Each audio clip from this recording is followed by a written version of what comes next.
seen site d'information Sine TV nekkee fii ci diwaanu Fatick andi leen lu bees tàkk lépp lu jëm ci wàllu sport culture éducation santé ba ci politique wala sax information ñu leen di proposer ay vidéo yu mucc ayib yi nga xamante ne dafay topp lépp lu jëm ci wàllu actualité Sine TV nekk fii ci diwaanu Fatick toogal fi région bu Fatick ak Sénégal Sine TV jokkoo jàll.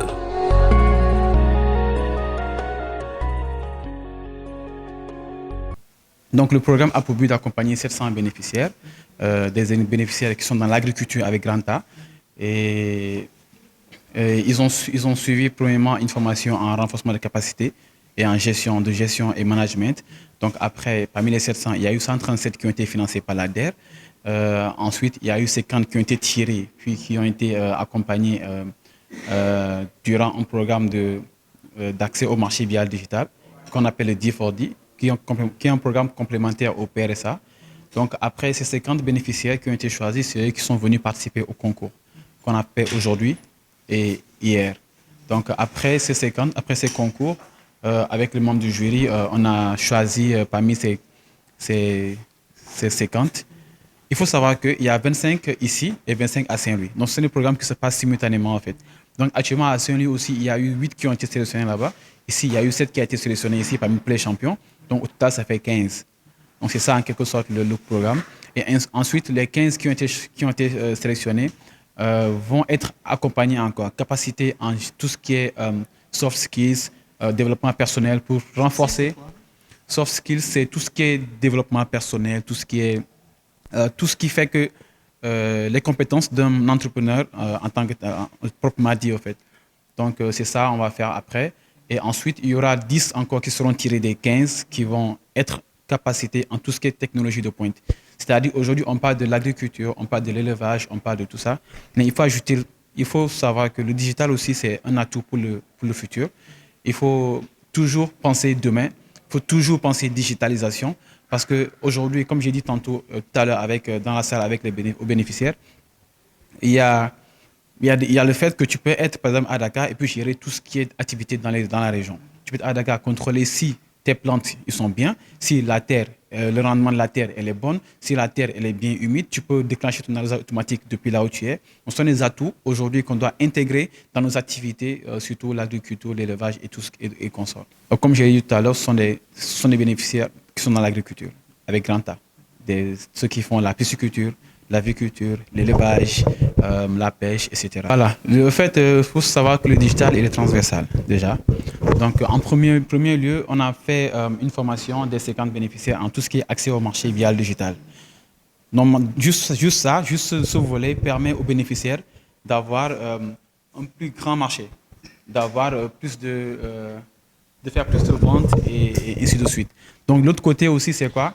C'est comme j'ai dit tout à l'heure, c'est pouvoir gérer ces activités depuis là où tu es. Ce n'est pas besoin d'être toujours présent sur le terrain pour savoir ce qui se passe réellement.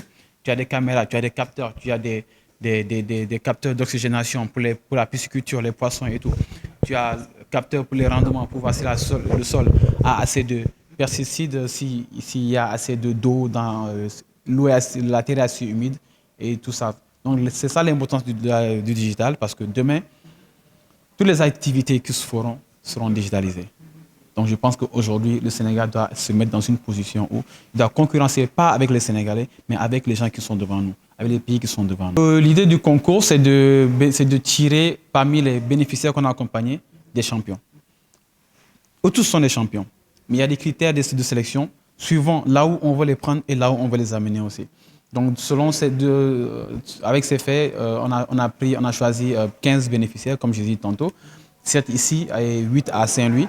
Donc c'est après eux qui sont les 15 champions qu'on va accompagner encore. Mangi de Boubacar Gueye, comme ça, c'est bon? Avancez. Ouais, c'est bon? Ok.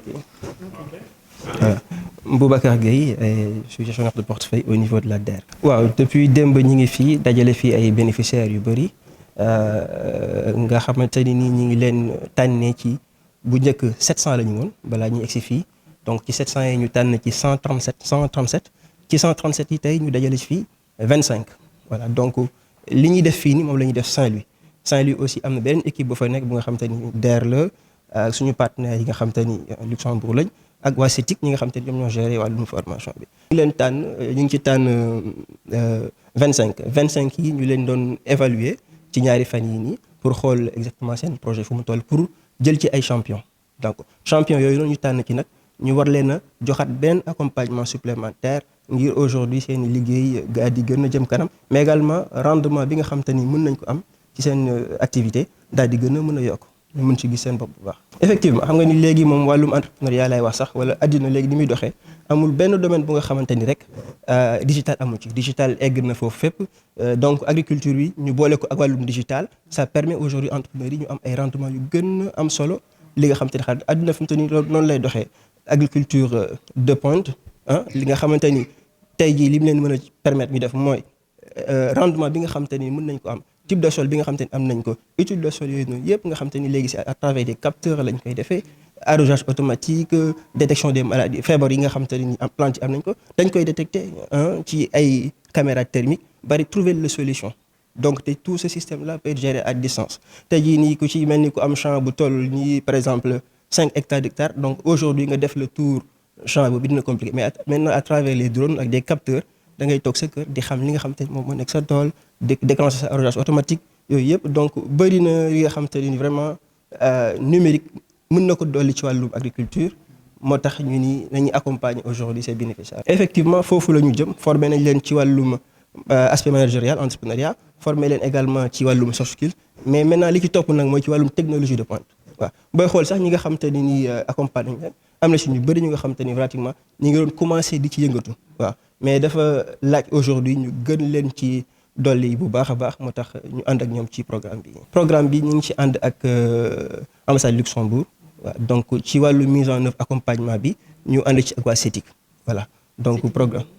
CETIC moom Cheikh ñi la ñoom ay centre accompagnement lañ def voilà wàllum accompagnement la ñuy yëngatu ñoom moom ñoo nekk wàllu mise en œuvre bi ci fii comment dirais-je Fatick ak Saint-Louis. waaw li ñu naan way xarale si agriculture maanaam si mbay mi muy communication digitale war na la mën a dooleel ndax di nga toog fi nga toog ak sa téléphone ak sa tablette nga war a mën a jaay sa produit war a mën a fësal say activité war a mën a tamit contrôler sa tool si lépp loo xam ne wàllu sécurité la ndax booy xool loolu ñun ñi daf ñuy amal njariñ ndax ñu ngi investir si lu mel ni production aliment pour jën pour ginaar ak pour tamit jur gi waaw xar bëy wala nag te loolu financement yi ñu ngi ko jëlee ci programme bu ñu tudde LuxDev en collaboration avec la DER ñun ñi nga xam ne nag ñooy bénéficier wu ci formation yi gis nañ ci suñu njariñ ba nga xam ne lii ñuy séentu ci ñun dinañu ko mën a def jox exemple ñeneen ñi nga xam ne dañuy toog di ñu séentu fu sori.